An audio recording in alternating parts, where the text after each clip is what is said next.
서로 축복하겠습니다. 당신은 영적 대각성 운동의 선봉장입니다. 자, 그분의 얼굴을 잘 쳐다보면서 축복하겠습니다. 당신의 얼굴이 구원의 증거입니다. 할렐루야. 오늘은 영적 대각성 운동 12번째 시간이자 이제 교회력으로 말하면 대강절 첫 번째 주일입니다. 오늘은 기묘자이신 주님 때문에 놀라는 사람들이 되자라는 제목으로 하나님의 말씀을 전하도록 하겠습니다. 요즘은 다가오는 새해를 준비하는 시기지요. 그런 준비 가운데 하나는 이제 달력을 준비하는 건데요.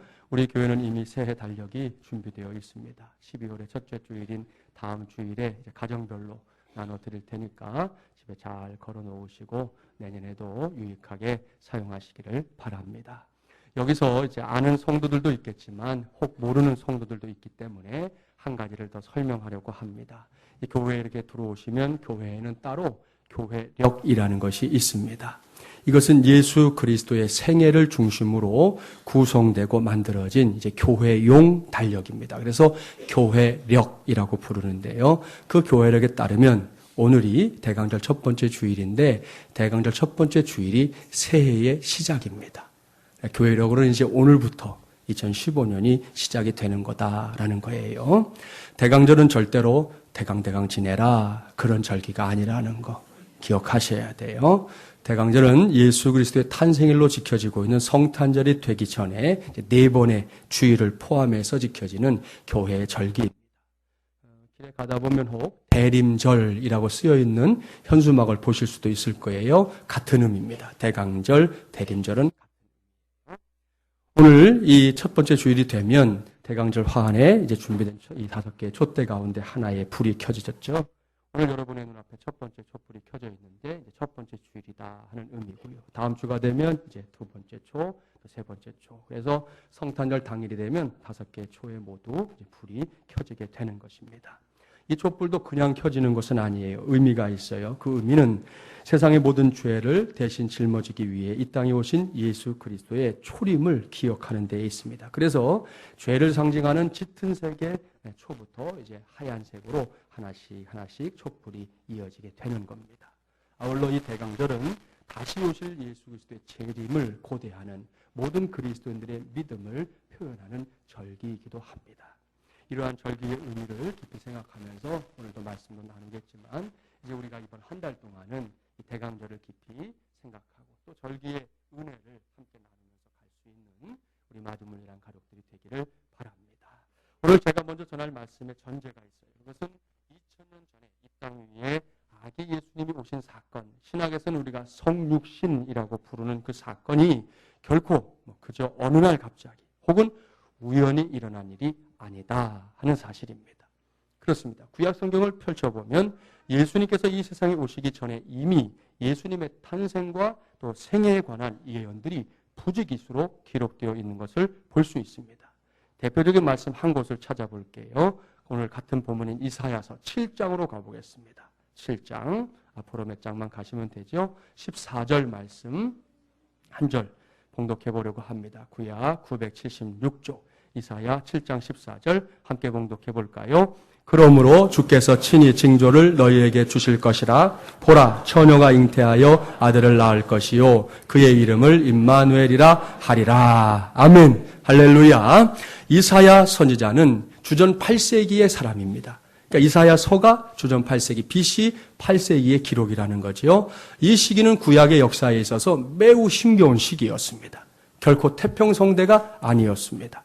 마치 요즘 우리가 살고 있는 세상처럼 온 나라가 어수선하고 여기저기서 고통스러운 호소가 끊임없이 이어지던 그런 시대였습니다. 이사야서 곳곳에서 그러한 사실들을 확인할 수 있어요. 오늘 주신 말씀도 예외가 아니죠. 오늘 봉독했던 본문을 눈으로 쭉 훑어보십시오. 고통, 멸시, 흑암에 행하던 백성, 사망에 그늘진 땅에 거주하던 자, 무겁게 맨 멍에, 어깨에 채찍, 압제자의 막대기, 어지러이 싸우는 군인들의 신, 피 묻은 겉옷 등등의 표현들이 당시에 버겁고 힘든 현실들을 반영하고 있는 것입니다. 아울러 이사야 선지자와 함께 주전 8세기의 선지자로 꼽히는 사람들이 있는데 여러분이 아시는 미가, 호세아, 아모스 다니엘이 쓴 이 책에도 보면 동일한 내용들이 확인됩니다. 당시 가장 큰 문제는 뭐냐? 요즘처럼 부익부 빈익빈의 문제였습니다. 없는 사람들은 하루를 벌어 먹고 살기가 힘겨운데 가진 사람들은 코끼리의 상아로 만든 침대 위에서 기지개를 켜며 살았던 시대가 바로 그 시대입니다. 그런데다가 사회 구석구석이 부정과 부패로 얼룩져 있었습니다. 여기를 봐도 저기를 봐도 소망이 없는 그런 시대였다는 말씀입니다. 그런데 이렇게 사방팔방이 다 막힌 것 같았던 그 시대에도요, 하늘을 향한 문만큼은 아직 열려 있었다는 것이죠. 그 문을 통해 장차 오실 메시아, 그러니까 온 세상을 구원하실 예수 그리스도에 관한 예언이, 말씀들이 마구 쏟아져 내린 것입니다. 그 중에 으뜸은 앞서 봉독했던 동정녀 탄생의 예언이에요. 처녀가 잉태하여 아들을 낳을 것이라는 그 놀라운 예언 말입니다. 사실 사람의 상식으로 생각할 때 처녀가 잉태하여 아들을 낳는다는 것 자체가 결코 이해할 수 없는 사건이지요. 그래서 오늘날에도 믿음의 문 앞에 잘 왔다가도 이 문제에 걸려서 신앙생활을 주저하는 경우들이 왕왕 있습니다. 그런데 아주 최근에 미국의 다큐멘터리 채널인, 여러분도 잘 아시는 이 내셔널 지오그래픽이라고 하는 채널이 있지요. 세계적으로 유명한 이 다큐멘터리만 만드는 그런 채널입니다. 여러분 가정의 케이블 TV에서도 종일 내셔널 지오그래픽 채널이 방영되는 것을 볼 수가 있는데 아주 저명한 채널이죠. 이 채널에서 아주 흥미로운 보도를 해주었어요. 스페인에 가면 오비에도 성당이라는 성당이 있는데 그곳에 보관되어 있는 예수님의 얼굴을 쌌던 수건이 있어요. 예수님의 얼굴을 쌌다고 전해지는 수건. 이 수건 지금 사진에도 나오는데 요한복음 20장 8절 말씀에 이 수건이 등장합니다. 예수님이 이제 십자가 위에서 죽으시고 예수님을 장사 지낼 때 성경이 이렇게 썼거든요. 또 머리를 쌌던 수건은, 이렇게 기록이 되어 있어요. 요한복음에 또 머리를 쌌던 수건은. 이 수건에 묻어있는 피를 전문 연구소에 의뢰해서 DNA 분석을 한 결과 염색체가 나왔는데 모친에게서 받은 22개의 염색체와 남성 염색체 1개, 모두 23개의 염색체만 추출이 되었다 하는 내용으로 이제 이것이 보도가 된 것입니다. 이게 놀라운 일이에요. 보통 사람의 염색체, 저와 여러분 같으면 부친 쪽에서 23개, 모친 쪽에서 23개, 도합 이제 46개의 염색체가 나오는 것이 정상이에요. 저와 여러분의 피를 가지고 검사하면 다 그렇게 나온다는 거죠. 그런데 이 수건에서 나온 피에서는 모친 쪽에서만 온 22개와 남성 염색체는 1개만 검출이 된 것입니다. 놀라운 일이죠. 이 보도 이후에 난리가 났어요. 믿고 싶지 않은 사람들이야 뭘 해도 믿지 않겠지만 우리는 다릅니다. 사실은 이런 증거 없어도 이미 우리 성경을 믿는 사람들이니까 고민할 것도 없지만 이러한 증거가 특별히 내셔널 지오그래픽을 통해서 소개되었다고 하는 것은 우리에게 큰 힘이 되는, 특별히 이 대강절기에, 이 절기에 아주 의미 있는 사건이다라고 볼 수 있다는 말씀이에요. 그렇습니다. 이 모든 것은 성경의 기록과 일치합니다. 그렇습니다. 예수님은 마리아의 몸을 빌려 우리가 사는 이 세상에 오셨습니다. 성령의 역사로 말미암아 잉태가 되셨고 우리와 똑같은 모습으로 이 세상에 오신 것입니다. 저와 여러분 그리고 모든 인류의 죄를 대신 짊어지시기 위해서 말입니다. 이러한 예수님의 출생은 결코 평범한 일이 아니었습니다. 오늘의 본문은 이 사건에 대한 위대한 해석의 틀을 우리에게 제공해 주고 있는데요. 본문 6절과 7절 말씀을 함께 봉독합니다. 6절 7절입니다. 이는 한 아기가 우리에게 낳고 한 아들을 우리에게 주신 바 되었는데 그의 어깨에는 정사를 메었고 그의 이름은 기묘자라 모사라 전능하신 하나님이라 영존하시는 아버지라 평강의 왕이라 할 것임이라. 그 정사와 평강의 더함이 무궁하며 또 다윗의 왕좌와 그의 나라에 군림하여 그 나라를 굳게 세우고 지금 이후로 영원히 정의와 공의로 그것을 보존하실 것이라. 만군의 여호와의 열심히 이를 이루시리라. 아멘. 할렐루야. 앞서 7장에서 예수님의 동정녀 탄생에 관해 예언한 이사야를 통해 하나님께서 더욱 구체적인 말씀을 선포하게 하셨습니다. 방금 봉독했던 말씀 그대로 장차 이 세상을 구원하기 위해 오실 메시아는 어머니의 태중에서 막 태어난 갓난아기의 모습으로 이 세상에 오실 것이라는 사실로부터 이 예언이 해석되고 있다는 것이죠. 이는 한 아기가 우리에게 낳고 한 아들을 우리에게 주신 바 되었는데 말씀합니다. 사랑하는 여러분, 이 말씀을 꼭 기억하기 바랍니다.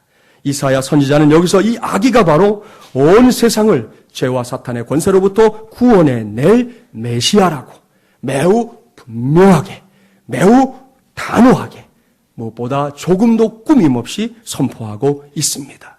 이어서 이렇게 한 아기의 모습으로 이 땅에 오실 예수님에게 여러 모양으로 지금 호칭을 붙여주고 있지요. 오늘은 그 중에서 첫 번째 호칭에 귀를 기울이려고 합니다. 그것은 오늘 주보에 기록된 말씀의 제목처럼 기묘자입니다. 기묘자가 무엇입니까? 우리말 사전에서 여러분이 기묘자를 백날 찾아봐도요, 이 단어가 나오지를 않아요. 이것은 그대로 우리 말로 옮긴 게 아니기 때문이거든요. 이 단어는 원래 히브리어로는 펠레라고 하는데 우리나라에 들어오면서 특별히 성경을 번역하는 사람들이 이 단어는 경이롭고 놀라운 분이라는 뜻으로 이해를 했어요. 그것을 이제 우리말로 바꿔야 되는데 이 마땅한 말이 없잖아요. 그래서 한자어를 가지고 쓴 것이 기묘자, 이렇게 번역을 하게 된 겁니다. 영어 성경으로 보면 그런데 더 확실해요. 영어 성경 보면 여러분이 잘 아시는 단어가 톡 나와요. wonderful. wonderful. 그렇게 번역하고 있다는 것이죠. 그렇습니다. 이것이 우리 주님 예수님의 이름입니다. 그러니까 기묘자라는 예수님의 이름은 다름 아닌 놀라움이라는 뜻인 것이에요. 이런 관점에서 우리 예수님을 생각해 볼까요? 예수님의 행적들을 하나하나 살펴보십시오. 무엇보다 예수님 존재 자체가 놀라움입니다. 예수님의 모든 사역들이 놀라움입니다. 사복음서에 기록되어 있는 예수님에 관한 기록들을 모두 그리고 천천히 살펴보십시오. 거기 어디에 놀랍지 않은 일들이 있습니까? 없습니다. 모두가 다 놀랍고도 기이한 일들 투성이지요. 대표적인 사건을 하나만 찾아볼게요. 신약성경 누가복음 8장으로 가보겠습니다. 신약 105쪽. 누가복음 8장 49절부터 56절까지의 말씀을 봉독해 보겠습니다. 신약 105쪽입니다.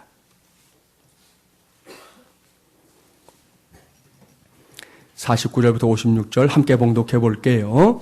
아직 말씀하실 때에 회당장의 집에서 사람이 와서 말하되 당신의 딸이 죽었나이다. 선생님을 더 괴롭게 하지 마소서 하거늘 예수께서 들으시고 이르시되 두려워하지 말고 믿기만 하라. 그리하면 딸이 구원을 얻으리라 하시고 그 집에 이르러 베드로와 요한과 야고보와 아이의 부모 외에는 함께 들어가기를 허락하지 아니하시니라. 모든 사람이 아이를 위하여 울며 통곡하며 예수께서 이르시되 울지 말라. 죽은 것이 아니라 잔다 하시니 그들이 그 죽은 것을 아는 고로 비웃더라. 예수께서 아이의 손을 잡고 불러 이르시되 아이야 일어나라 하시니 그 영이 돌아와 아이가 곧 일어나거늘 예수께서 먹을 것을 주라 명하시니 그 부모가 놀라는지라. 예수께서 경고하사 이 일을 아무에게도 말하지 말라 하시니라. 아멘. 이 말씀을 잘 보십시오. 그야말로 눈이 휘둥그레질 만한 놀라운 일이 일어나고 있습니다. 예수님께서 죽었던 야이로의 딸을 살려내고 있습니다. 이 아이는 분명히 죽었습니다.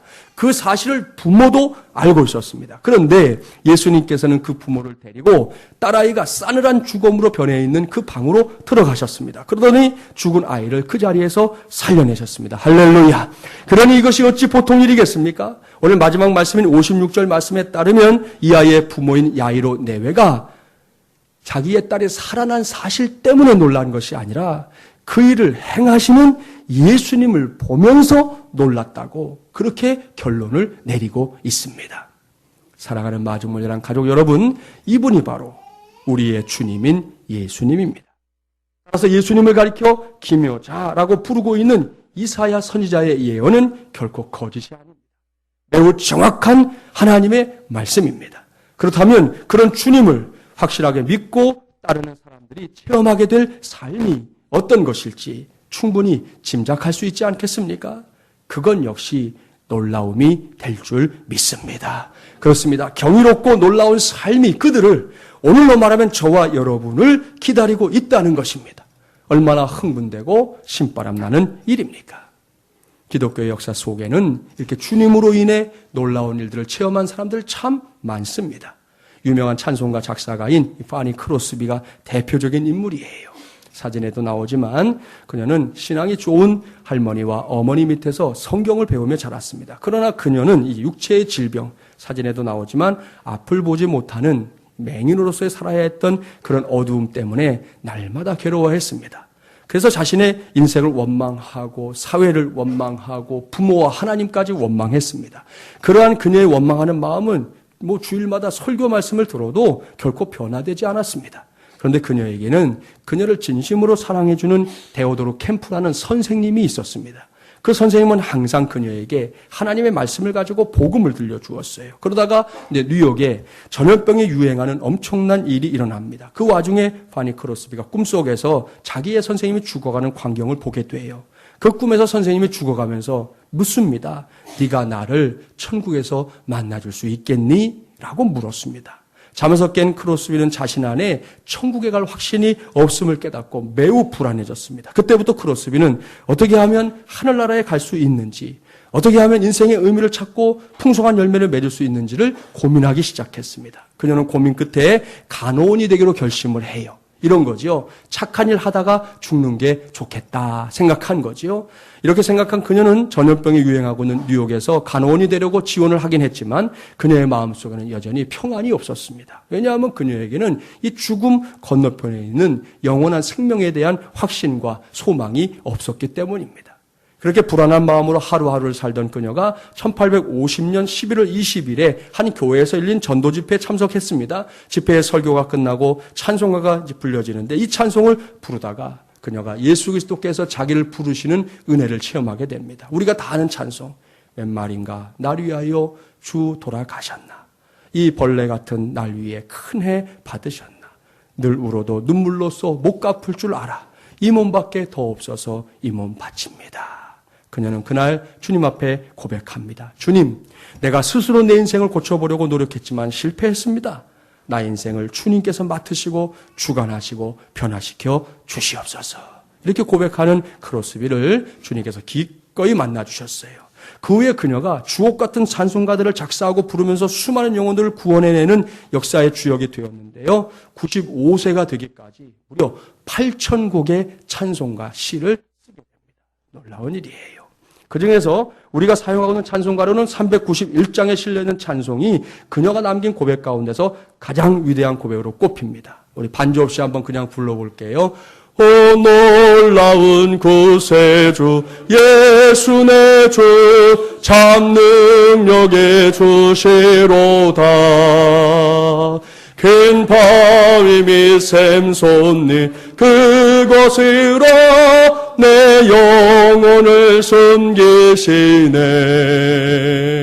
메마른 땅을 종일 걸어가도 나 피곤치 아니하며 저 위험한 곳 내가 이를 때면 큰 바위에 숨기시고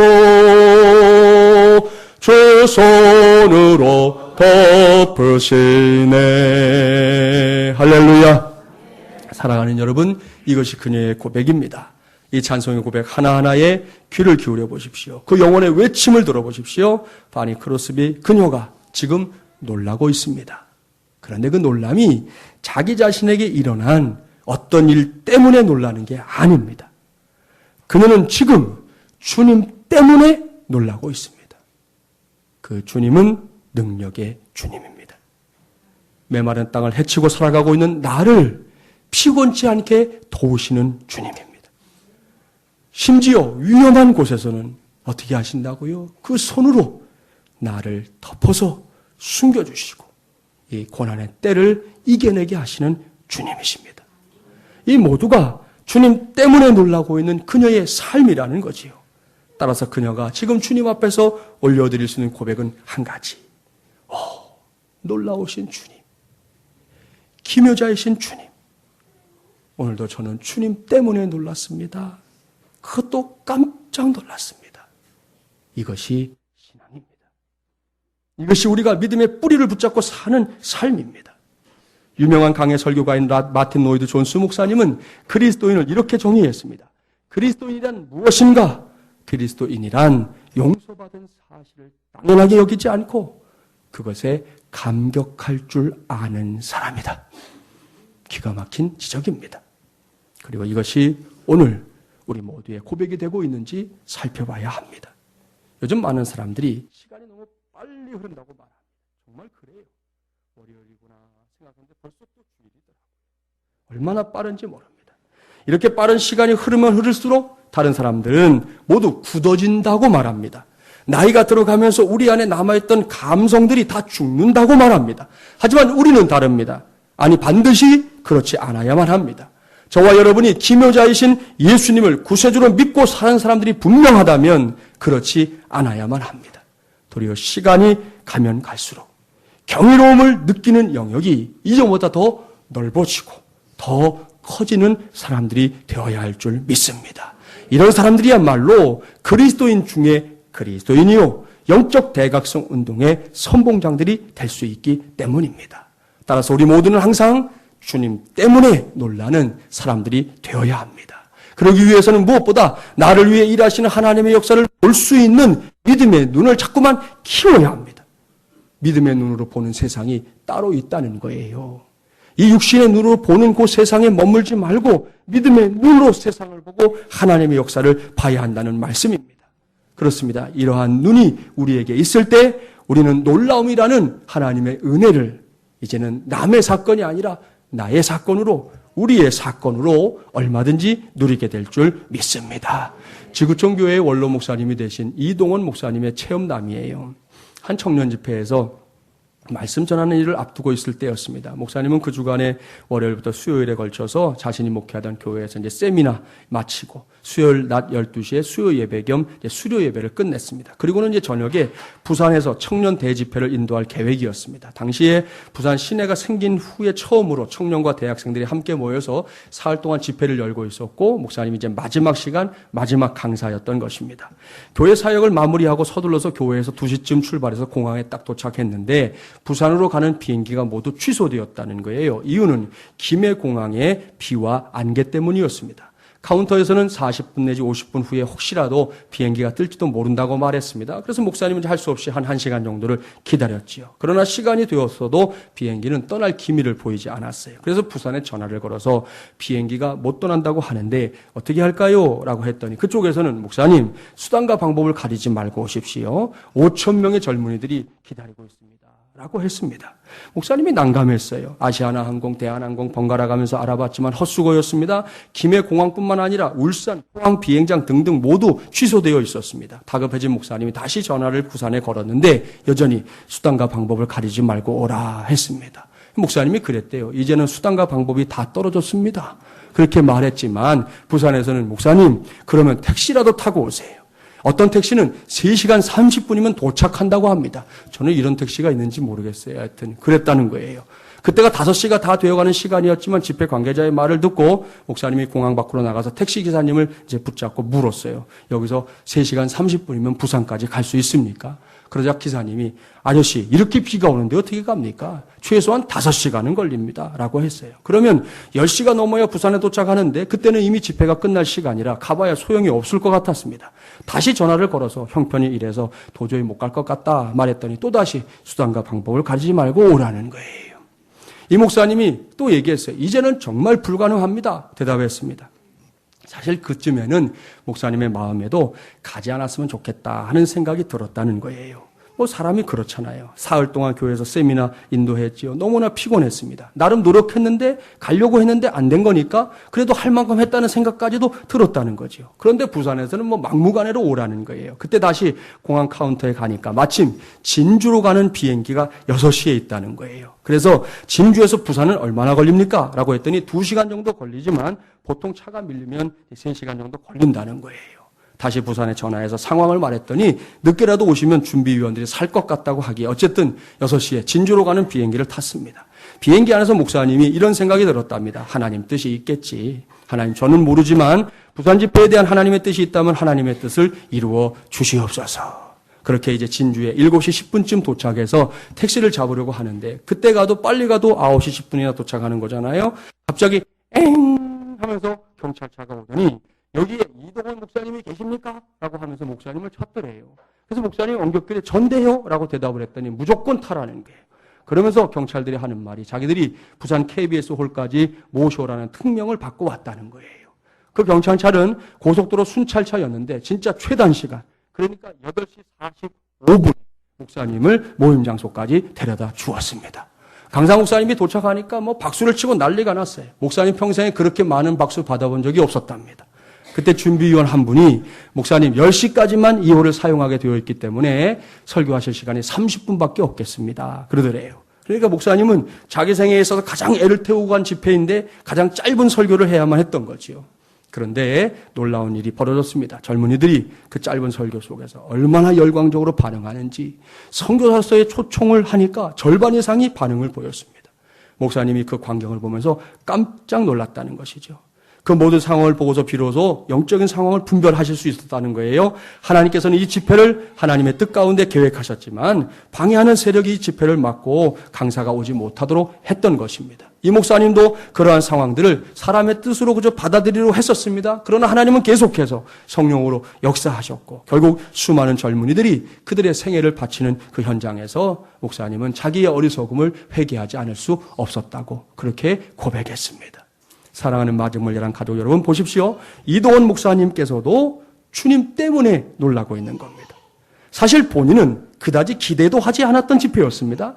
무엇보다 환경이, 상황이, 더욱이 날씨까지 더 이상 그 무엇도 할 수 없게 만드는 그런 집회였잖아요. 하지만 그런 복잡다단한 상황 속에서도 하나님께서는 이 목사님으로 하여금 하기 어려운 선택을 정말이지 결코 쉽지 않은 선택을 하게 하셨습니다. 결국 목사님은 이 사건을 통해 주님 때문에 놀라는 그것도 엄청나게 놀라는 일을 체험하게 되었던 것입니다.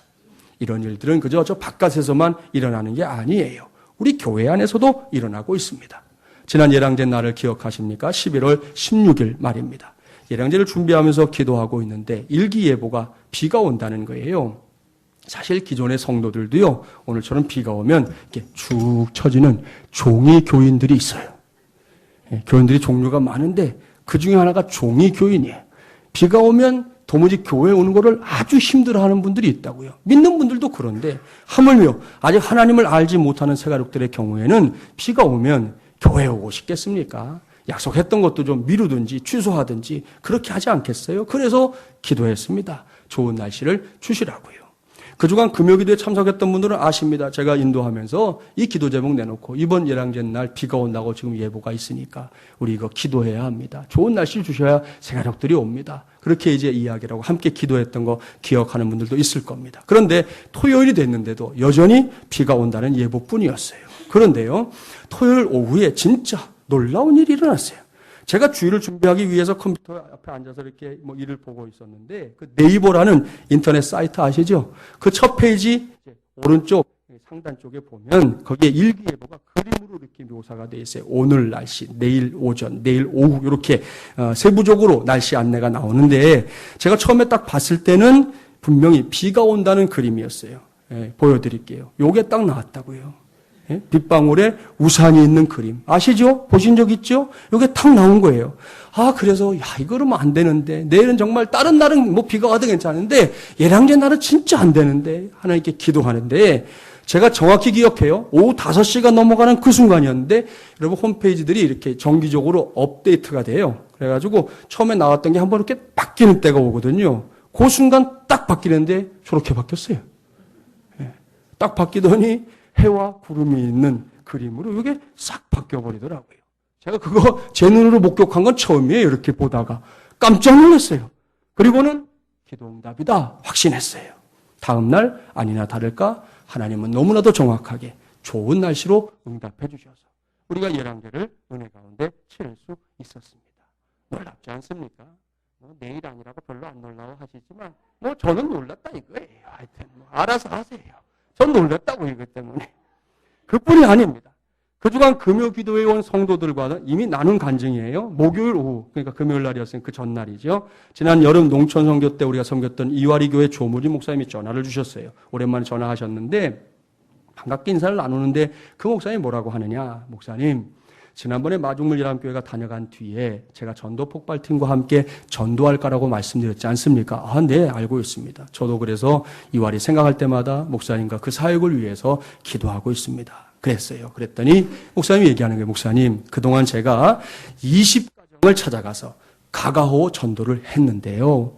오늘 목요일 제가 전화드리는 그날까지 10가정이 결신했습니다. 10가정이 결신했다. 너무 놀랐습니다. 저는 조 목사님의 고백을 들으면서 전화하다가 저도 놀라고 저도 모르게 그냥 눈물이 주르륵 흘렀어요. 그런데 조 목사님 그 다음에 이렇게 이야기를 이어갔어요. 목사님, 정말 부끄러운 얘기인데요. 제가 목사인데요. 저는 그동안 한 번도 전도한 적이 없었습니다. 내가 목사지만 전도해 본 적이 없었다는 거예요. 그런데 마중물연합교회가 이곳에 와서 자리를 펼쳐줘서 제가 이렇게 전도를 하고 있습니다. 그리고 오늘까지 10가정이 결신하는 걸 보면서 제가 지금 너무 놀라고 있습니다. 목사님 감사합니다. 이렇게 말씀하시는 목사님과 함께 모든 영광을 하나님께 돌렸습니다. 할렐루야. 사랑하는 마중물연합 가족 여러분, 놀랍지 않습니까? 놀랍고도 놀라운 일이죠. 이 외에도 해드릴 이야기 부지기수지만 시간 관계상 생략합니다. 분명한 것은 이제는 저와 여러분의 차례라는 겁니다. 오늘 저는 이 시간에 아주 명백하게 예수님의 별명을 여러분에게 밝히는 바입니다. 꼭 기억하십시오. 마음판에 새기십시오. 우리 주님 예수님은 기묘자이십니다. 기하고 놀라운 분입니다. 그래서 그 주님을 믿고 따라가는 삶에서는 늘 놀라운 일들이 일어납니다. 기이한 역사들이 일어납니다. 이러한 역사를 통해 주님께서는 우리에게 늘 놀라운 삶을 살게 하십니다. 이것을 믿기 바랍니다. 믿되 보다 확실하게 믿어서 기묘자인 주님과 함께 그 삶을 살아가는 하나님의 종들이 되기를 주님의 이름으로 축복합니다. 사랑하는 마중물연합 가족 여러분, 오늘 저는 말씀을 시작하면서 오늘이 대강절 첫 번째 주일이라고 말씀을 드렸어요. 그렇다면 오늘부터 성탄절이 되기까지 어떤 생각으로 이번 대강절을 지내려고 하십니까? 절대로 대강 지내시면 안 돼요. 여러분, 지난 금요일날 오신 분들과는 말씀 나누면서 얘기했지만 이렇게 성탄절이 다가오는 게, 성탄절이 딱 다가올 때 제일 먼저 성탄절이 찾아오는 곳이 어딘지 아세요? 요즘 쇼핑센터. 성탄절이 제일 먼저 찾아올 곳은 교회입니다. 교회. 주님의 몸된 교회에 성탄절이 제일 먼저 찾아와야지요. 그게 맞는 거지요. 그런데 지금 우리가 사는 시대는 성탄절이 제일 먼저 찾아오는 곳이 쇼핑센터라니까요. 해외 직구 사이트 이런 데 지금 벌써 성탄절이 찾아왔어요. 그냥 놔두면 앞으로도 성탄절은 그런 날이 될 겁니다. 안 된다는 거예요. 이걸 돌이킬 수 있는 능력은 우리에게 있는 줄 믿습니다. 절대로 대강 보내지 마시고 오늘 제가 대강절을 가장 잘 지내는 길을 여러분에게 가르쳐 드리는 거예요. 그것은 기묘자이신 주님과 함께 동행하는 대강절이 되자는 것입니다.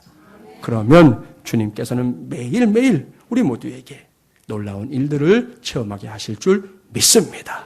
물론 지금 우리의 삶의 자리가 결코 편하지 않습니다. 이사야서가 기록되던 시대와 별반 다를 바 없는 일들이 매일같이 일어나고 있는 세상입니다. 그렇기 때문에 더더욱 그 어느 때보다 더 순종하기를 힘써 보자는 말씀입니다. 그리할 때 우리 모두는 우리의 생각 너머에 있는 것들로 우리를 놀라게 하는 하나님의 위대한 은혜를, 기묘자이신 주님께서 동행하는 그 증거들을 체험하게 될 줄 믿습니다. 이러한 은혜를 힘입어 하루하루 이 대강절의 절기를 가장 복되게 지내는, 나아가서 영적 대각성 운동의 선봉장들이 되는 저와 여러분이 되기를 주님의 이름으로 간절히 축원합니다.